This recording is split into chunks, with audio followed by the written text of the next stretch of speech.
Olá, alunos! Professor Nabil, professor de Química, que prazer enorme estar aqui, hein? Vamos fazer a correção Enem 2020, o segundo dia. Vamos lá, então? Vamos aqui na prova amarela, questão 93. Uma questão diz assim, ó. A nanotecnologia pode ser caracterizada quando os compostos estão na ordem de milionésimos de milímetros, como na utilização de nanomateriais catalíticos nos processos industriais, tá? Muito bem. O uso desses materiais aumenta a eficiência da produção, consome menos energia e gera menores quantidades de resíduos. O sucesso dessa aplicação tecnológica muitas vezes está relacionado ao aumento da velocidade da reação química envolvida.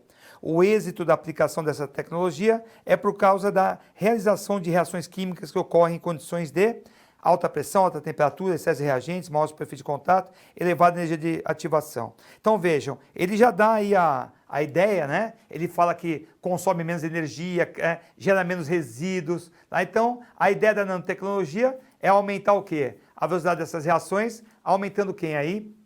Aumentando a superfície de contato, não é? Certo? Utilizando catalisadores, porque vai diminuir a energia de ativação. Tá? Então, uso catalisadores, um número menor de etapas, gerar menos resíduos, usar menos o quê? Usar menos energia, né? Então, a ideia do texto aí é uma maior superfície de quem? De contato, legal? Então, marcamos a alternativa D de dado para a questão 93. Questão 95. Para garantir que produtos eletrônicos estejam armazenados de forma adequada antes da venda, algumas empresas utilizam cartões indicadores de umidade nas embalagens desses produtos. Alguns desses cartões contêm o sal de cobalto, que muda de cor, em presença de água, de acordo com a equação química. Tá? Então ele dá a equação química para a gente, mostrando, né, o sal, né, sem água na sua estrutura com a cor azul, e o sal hidratado está o quê? Está adquirindo a cor rosa. Perceba que o ΔH é negativo, portanto a reação direta ela é exotérmica, a reação inversa ela é endotérmica, tá certo? Como você poderia reutilizar num curto intervalo de tempo um cartão que já estivesse com a coloração rosa? Portanto, para você tirar essa umidade, né, moçada, você teria que deslocar o equilíbrio para a esquerda, não é? Então, para reutilizar o cartão, o equilíbrio tem que ser deslocado para a esquerda, aumentando a tonalidade da cor azul, né? Retirando essa água. Como para a esquerda o processo é endotérmico, tá? Então devemos aumentar a temperatura. O aumento da temperatura, tá, favorece a reação endotérmica. Portanto, a alternativa do teste, a alternativa D de dado, tá? Alternativa D de dado, tá? Aquecer com o secador de cabelo. Então, favorecendo a reação endotérmica. Então, o cartão rosa que está com a umidade, né, úmido, rosa, você deslocando no equilíbrio no sentido da endotérmica para a esquerda, você vai retirar a água e ele volta a ficar com a coloração azul. Então, uma reação aí, uma questão mostrando deslocamento de equilíbrio, cobrando deslocamento de equilíbrio. Legal, né? Questão 99.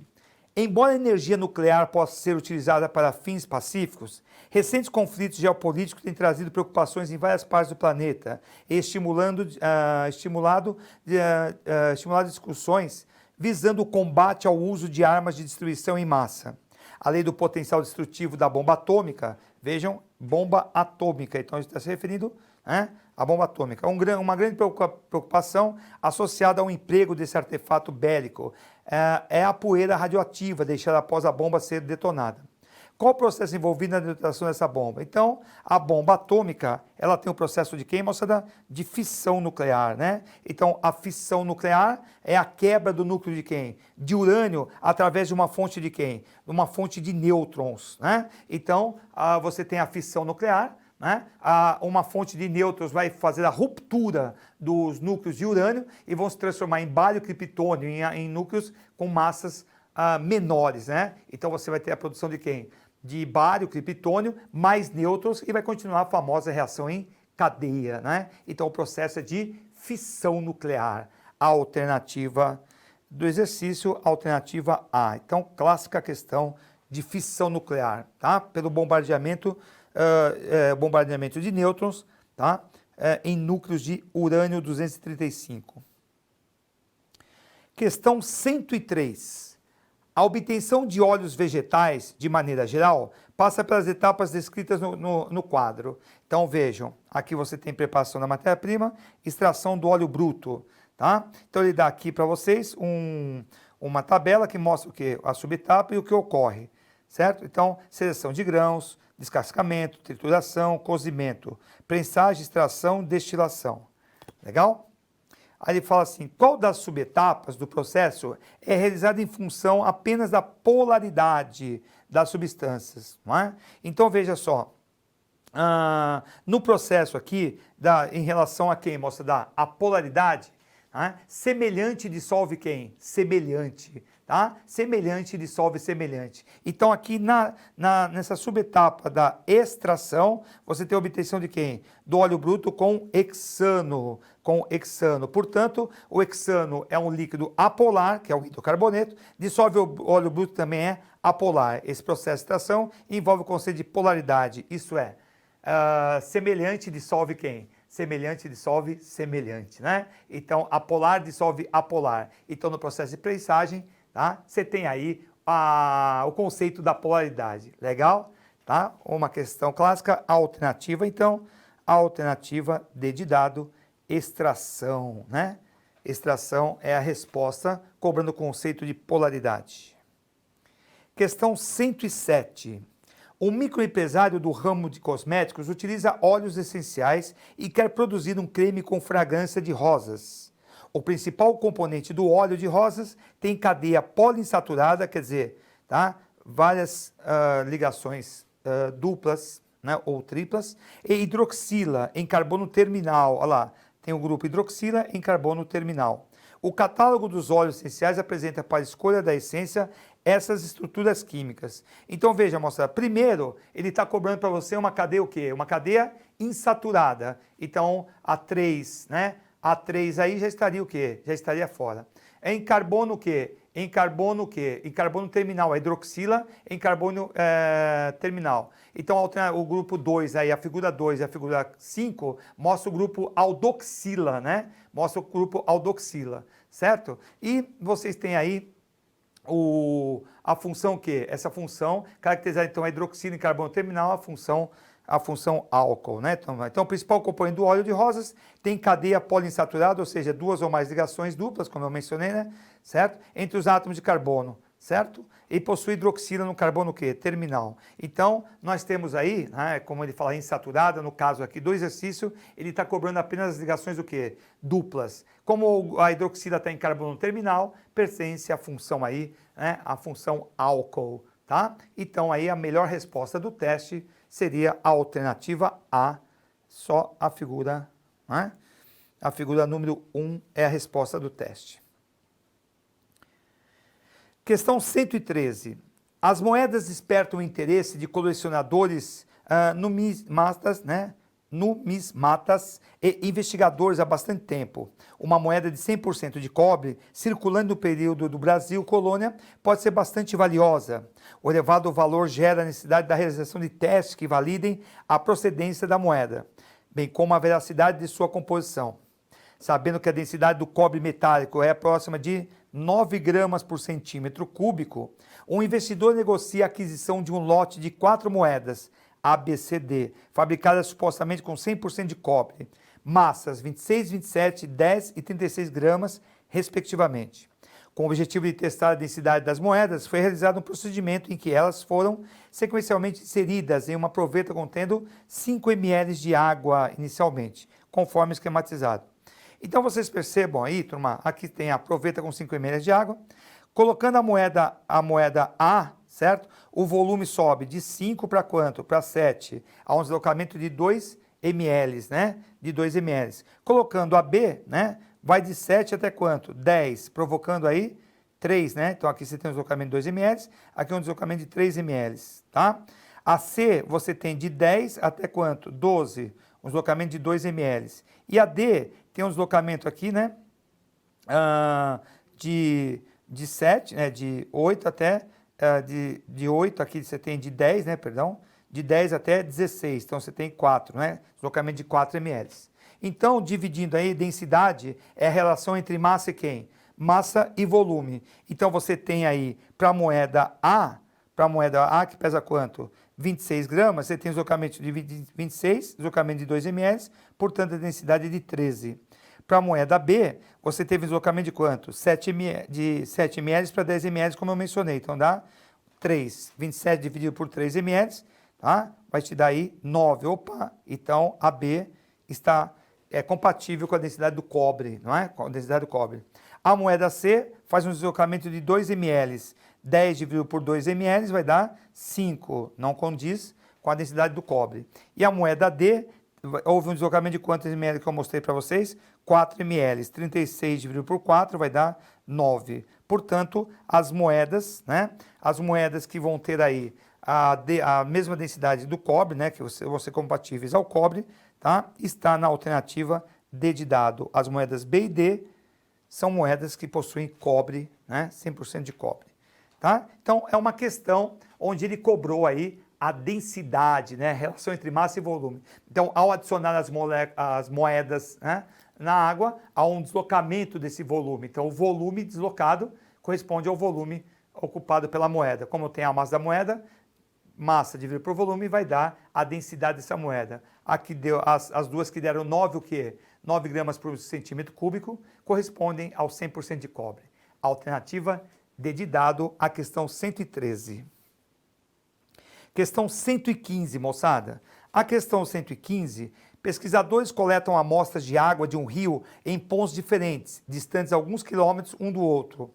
Ao longo do rio, há locais de águas limpas, como também locais que recebem descarga de esgoto de área urbana, e locais onde há decomposição ativa com a ausência de peixes.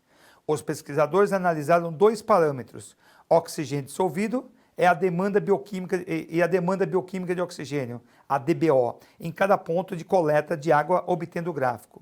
Então vocês vão perceber, que ó, a legenda, aqui o asterisco, oxigênio dissolvido, o sinal de mais, a DBO. Então vejam que, por exemplo, no ponto 1, veja a análise do gráfico, simples análise do gráfico, moçada, simples análise de gráfico. No ponto 1, olha como a DBO é alta, olha como o oxigênio dissolvido é baixo. E aí ele diz o seguinte, ó, valores limite permitidos para água doces, né? Aí ele dá o abastecimento para o consumo humano após tratamento convencional segundo a resolução do CONAMA, né? Então ele dá aí que o oxigênio dissolvido tem que ser maior ou igual a 5 e a DBO menor ou igual a 5, tá? O OD é proveniente da atmosfera, né? Da fotossíntese que ocorre no curso d'água e sua concentração é função das variáveis físicas, químicas e bioquímicas locais, né? A quantidade de oxigênio dissolvida depende da temperatura, depende da pressão, enfim. A DBO é a quantidade de oxigênio consumido por micro-organismos em condições anaeróbicas para degradar uma determinada quantidade de matéria orgânica durante um período de tempo, numa temperatura de incubação específica. Tá, moçada? Então, vejam. O que é a DBO? É a quantidade de oxigênio que vai ser consumida pela quantidade de matéria por litro aí, né?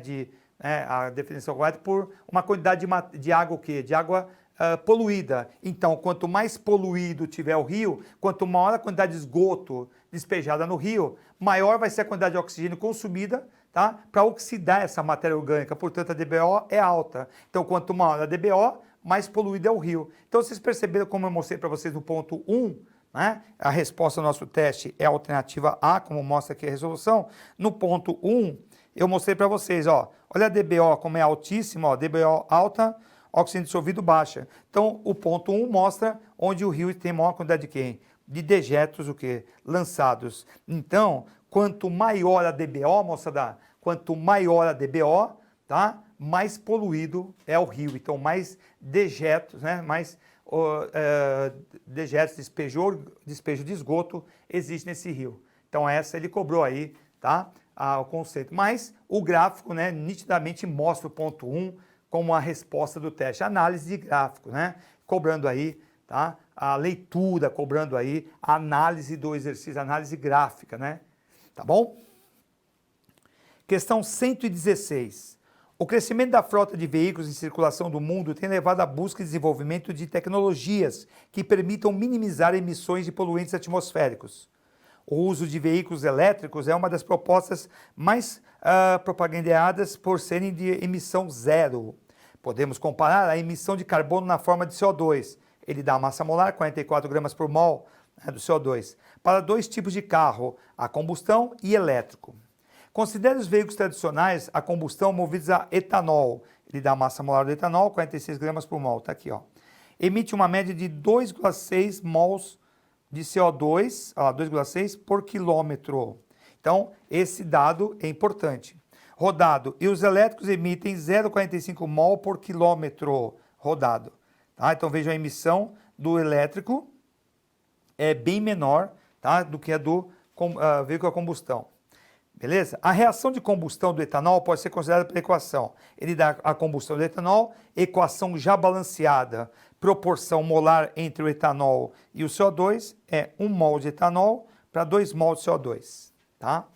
Foram analisadas as emissões de CO2 envolvidas em 2 veículos movidos a etanol em um elétrico e outro elétrico, em um mesmo trajeto de 1.000 quilômetros. Então veja, moçada, de cara, 1.000 quilômetros. Ora, se aqui no carro a combustão de etanol é 2,6 mol de CO2 por quilômetro, multiplica por 1.000, tá? Então você vai ter 2.600 mols de CO2 por quilômetro, enquanto de elétrico vai dar 450 mols por quilômetro, né? Então nós temos aí, né, como eu falei para vocês, ó, 2.600 mols de CO2 por quilômetro, por 1.000 quilômetros, e do elétrico 450 mols de CO2 por 1.000 quilômetros. Então, transformando aqui para 1.000 quilômetros, ele vai emitir 2.600 CO2 para o etanol e 450 mols de quem? Para o CO2.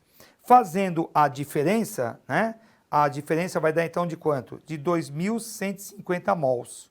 Essa vai ser a diferença, tá, entre os dois. Portanto, ele pergunta assim: a quantidade equivalente de etanol economizada em quilograma, tá, perdão, a quantidade equivalente de etanol economizada em quilograma com o uso de veículo elétrico desse trajeto é mais próxima de quanto? Então nós temos aqui a diferença de quanto? 2.150 mols de CO2. Para o etanol, 1 mol, como eu te disse, ó, 1 mol de etanol vai produzir 2 mols de quem? De CO2. Trocando o mol pela massa molar, né, do etanol, 46 gramas que foi fornecido no texto. Então, cada 46 gramas de etanol, né, a estequiometria mostra que a liberação de 2 mols de CO2. Para liberar 2.150 mols de CO2, Z. Esse Z vai dar 49.450 gramas de etanol, aproximadamente 50 quilos de etanol. Então, o exercício cobra aí, né? A alternativa A é a resposta. Então, o exercício cobra, moçada, uma questão clássica de estequiometria, né? Tá? A questão de estequiometria, tá? Mostrando aí a relação entre o etanol e o CO2. A diferença de CO2 entre o de combustão, o motor a combustão e o elétrico, tá? Vai fazer com que você tenha aí 50 quilogramas de etanol como resposta. Exercício de estequiometria clássica, né? Questão 118. O exame parasitológico de fezes é utilizado para detectar ovos de parasitos. Um dos métodos utilizados, denominado de centrífugo flutuação, considera a densidade dos ovos em relação a uma solução de densidade 1,15 gramas por mililitro. Então, você tem uma solução, né, aí de 1,15 gramas por mililitro para ser utilizado aí como comparativo. Assim, os ovos que flutuam na superfície da solução são detectados. Os dados da tabela dos ovos de alguns parasitos estão apresentados na tabela. Então, ele te dá aí 1, 2, 3, 4, 5 densidade, tá? De 5 parasitos, beleza? E ele pergunta o seguinte: considerando-se a densidade dos ovos e da solução, ovos dos quais parasitos podem ser detectados por esse método, tá? Bom, moçada, o outro exercício de densidade, né? Outro exercício envolvendo densidade, tá? Certo? Então, densidade é relação massa-volume, tá? Como a gente usou no exercício lá das moedas de cobre, né? Agora, se flutuam, você está falando que tem que flutuar, certo? Para flutuar, tá? Deve ter densidades o quê? Menores que a solução teste. A solução teste não é 1,15 gramas por mililitro, portanto, quem vai flutuar são os ovos que têm o quê? A densidade menor, tá? Menor que 1,15, tá? Os de maior densidade vão para o fundo, né? 1,15. Então, você vai ter aí ovos flutuando na solução, ovos indo para o fundo, onde a solução vai ter densidade intermediária. Portanto, a alternativa do teste, a alternativa C, tá? A alternativa C mostrando quem? Tá? Que os ovos, né? Os ovos que têm densidade o quê? têm densidade menor, tá? Eles vão flutuar na solução de 1,15. Então, a questão 118, a alternativa C é a resposta. Questão 119. Em seu laboratório, um técnico em química foi incumbido de tratar um resíduo, evitando seu descarte direto do meio ambiente. Ao encontrar o frasco, observou a seguinte informação: resíduo, mistura de acetato de etila e água. Tá? Então, você tem aí, tá? Considere os dados do acetato de etila: baixa solubilidade em água, tá? Então, quer dizer, praticamente um sistema bifásico. Massa específica 0,9 gramas, então ele é menos denso que a água, né? Que a água tem aí densidade 1, né? Temperatura de fusão menos 83, pressão de vapor maior que da água, quer dizer, ele é mais volátil que a água. A fim de tratar do resíduo, recuperando o acetato de etila, deve-se, então ele quer recuperar o acetato de etila. Então vejam, ele quer recuperar o acetato de etila. Bom, moçada, para recuperar, tá? Então fizemos aqui um esqueminha, ó. Então você tem o acetato de etila, que é menos denso que a água, né? Tá? Então você tem aí uma mistura o quê? Heterogênea de dois o quê? De dois componentes, né? Então vejam, para eu separar uma mistura heterogênea de líquidos immiscíveis, né? De líquidos que não se misturam, tá? Eu uso a decantação, o famoso funil de separação, funil de decantação ou funil de bromo, né? Portanto, uma questão aí clássica, né? Uma questão de cobrando quem? Cobrando a separação de quem? A separação de misturas o quê? Heterogêneas, separação de misturas heterogêneas de líquidos, né? Certo? Então usa assim o funil de separação. Vejam que um detalhe, ele quer recuperar o acetato de etila. Ele não quer apenas separar os componentes, ele quer separar, mas ele quer recuperar o acetato de etila. Então isso é importante, tá? Certo? Então, se na alternativa a evaporar o acetato de etila não seria viável, porque ele iria embora, né? Então, ele quer recuperar. Portanto, a alternativa da questão 119 é a alternativa E, de espetacular. Questão 120. Em 2011, uma falha no processo de perfuração realizado por uma empresa petrolífera ocasionou um derramamento de petróleo na bacia hidrográfica de Campos, no Rio de Janeiro. Os impactos decorrentes desse derramamento ocorrem porque os componentes do petróleo... Bom, moçada, então vejam, aí uma outra o quê? Uma outra questão comparando o quê? A polaridade, como lá na questão de extração, não é? Lá na questão de extração, a polar dissolve a polar. No caso do petróleo, ele vai o quê? Ele não vai se misturar com a água, porque ele é apolar, enquanto a água é uma substância polar, certo? Então, como o petróleo é uma mistura de quem? De hidrocarbonetos, então ele é apolar e não se mistura com água. Então ele é hidrofóbico, né? Quer dizer, ele tem medo de água, né? Hidrofóbico não se mistura com água, tem medo de água, tá? Como o petróleo quando vaza, né? Nós já vimos várias vezes, já viu isso várias vezes aí em reportagem, o petróleo fica boiando, né? Então ele tem densidade menor.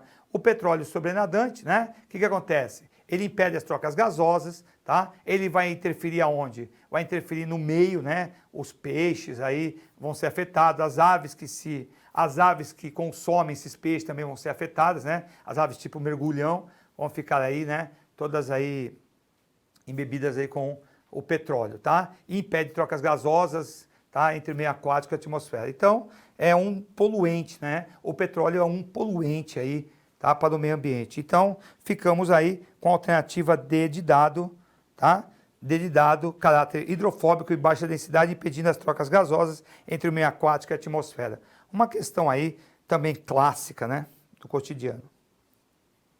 Questão 123.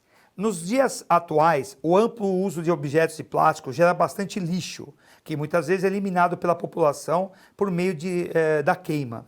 Esse procedimento é prejudicial ao meio ambiente por lançar substâncias poluentes. Para constatar esse problema, um estudante analisou a decomposição térmica do policloreto de vinila, o PVC, um tipo de plástico cuja estrutura está apresentada a seguir. Tá? Então, vocês veem aí o policloreto de vinila, beleza? Para realizar esse experimento, o estudante colocou uma amostra de filme de PVC em um tubo de ensaio e o aqueceu, promovendo a decomposição térmica. Houve a liberação majoritária de um gás diatômico, um gás formado por dois átomos, heteronuclear, quer dizer, dois átomos o quê? Diferentes, que foi escolhido em um recipiente acoplado ao tubo de ensaio. Esse gás, quando borbulhado em solução alcalina, diluída, contém indicador ácido básico, alterou a cor da solução. Quer dizer, ele reagiu com a base, né, moçada? Além disso, em contato com uma solução aquosa de carbonato de sódio, liberou o gás carbônico. Quem é esse gás? Olha, moçada, esse gás a gente já viu aí várias vezes, né? É um exercício clássico, né? É uma reação entre ácido e base, tá? Então, para neutralizar uma base se utiliza um ácido. Então, o gás liberado é um ácido, né? Como ele fala, heteroatômico, né? Ele é diatômico heteronuclear, então é formado por dois átomos, dois elementos químicos diferentes. Olhando a estrutura, dá para perceber que é o gás aí, né, turma? O gás é o gás clorídrico, né? É o cloreto de hidrogênio, né? Tá certo ou não? Tá? E em contato com bicarbonatos e carbonatos, essa reação libera quem? Libera CO2, que é uma das reações mais clássicas de dupla troca que tem na química, né? Carbonatos e bicarbonatos em meio que reagindo com ácidos, né, vai liberar CO2, a decomposição do ácido carbônico em água e CO2, a liberação do CO2. Portanto, uma questão clássica, né? Alternativa E. Veja que as duas primeiras já estariam fora, né? Só pelo que serem nucleares, né? Heteronuclear, tá?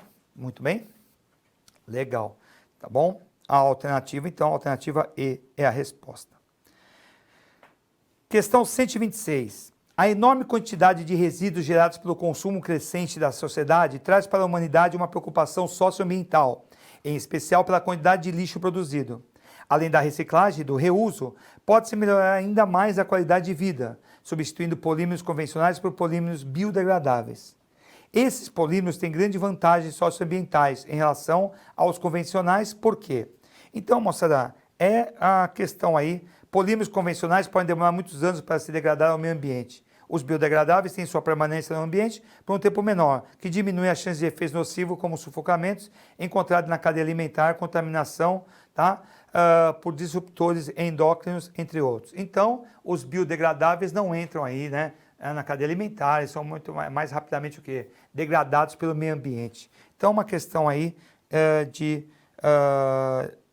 do cotidiano, né? São degradados por um tempo bastante menor que os convencionais, não entrando aí, por exemplo, nas cadeias alimentares. Então, a questão 126, alternativa D de dado. Questão 128. A sacarose ou invertase é uma enzima, a sacarase ou invertase é uma enzima que atua no intestino humano, hidrolisando o disacarídeo sacarose, nos monossacarídeos glicose e frutose, né? Então, o disacarídeo sacarose, em contato com essa enzima, né, vai formar glicose e frutose, tá bom? Em um estudo cinético da reação de hidrólise da sacarose, foram dissolvidos 171 gramas de sacarose em 500 ml de água. 171 gramas de sacarose em 500 ml de água. Observou-se que a cada 100 minutos da reação, a concentração de sacarose foi reduzida à metade. Ele está te cobrando, então, o tempo do quê? O tempo de meia vida, né? Qualquer que fosse o movimento escolhido com o tempo inicial. As massas molares dos elementos hidrogênio, carbono e oxigênio são iguais a 1,1216. Qual é a concentração da sacarose depois de 400 minutos? Olha, moçada, calculando a massa molar da sacarose, a gente calculando a massa molar da sacarose dá 342 gramas. Então, 171 seria meio mol. Em 500 ml vai dar 1 mol por litro. Como é o tempo de meia-vida, de 100 até 400, então vai cair uma meia-vida, 200, segunda meia-vida, terceira meia-vida, tá? Então, você vai ter aí, tá? 4 e mais, você vai ter a partir de 1 mol por litro, você vai ter, então, para 400 minutos, você vai ter 100 minutos, 200 minutos, 300 minutos, 400 minutos. Então, você vai ter 4 tempos de meia-vida. Então, como a massa molar que eu te falei, 342, vai dar meio mol e meio litro, então vai dar 1 mol por litro. Tá? A cada 100 minutos o tempo de meia-vida vai caindo pela metade, então, 1, meio, 0,25, 0,125, 0,0625. Portanto, a alternativa do teste, a alternativa B de bola. Então, uma questão que cobrou aí, né, é uma concentração de soluções, transformação para mol por litro, e o tempo de meia-vida, que é o tempo que se leva, né, para que uma amostra decaia, né, pela metade, não é isso? Certo? Muito bem, se desintegre pela metade. Então, ele está te cobrando o tempo de meia-vida. Questão 132. A química verde é o ramo da química que prega o desenvolvimento de processos eficientes que transformam a maior parte do reagente em produto, de forma mais rápida e seletiva, que utilizem poucos reagentes, vejam, utilizem poucos reagentes, produzam somente o produto desejado, evita a formação de coprodutos, que utilizem solventes não agressivos, né? Olha que legal, ao meio ambiente. Assim, as indústrias contornariam problemas relacionados à poluição ambiental e ao desperdício de água e energia. Então vejam, o desperdício de água e energia. O perfil de um processo que segue todos os princípios desse ramo da química pode ser representado portanto, né, vocês têm aí, tá, o processo cuja reação ocorre com o uso de catalisadores, contendo um metal não tóxico, tem o perfil de um processo que segue os princípios da química verde, tá? Então vejam, na alternativa A ele fala de altas o quê? Pressões. Na alternativa B, um processo que absorve calor, então não é desejado, tá? Então aqui você está usando muita energia e não são necessariamente rápidos, não é? Na alternativa C ocorre o uso de solventes orgânicos, muitas vezes tóxicos. Na alternativa D, a formação de um produto intermediário. Então, seguindo os princípios aí da química verde, a alternativa E, né, ocorre com o uso de quem? De um catalisador de um metal não tóxico. Então, a química verde, tá? A química verde, ela aí utiliza, né, menos etapas, não utiliza metais pesados, usa catalisadores, né, utiliza menos energia, tá? Menos substâncias cáusticas, menos substâncias tóxicas lançadas ao meio ambiente, né? Utiliza reagentes de fontes renováveis, enfim, a química verde, a química que evita a poluição ambiental. Portanto, a questão 132, alternativa E. Valeu, moçada?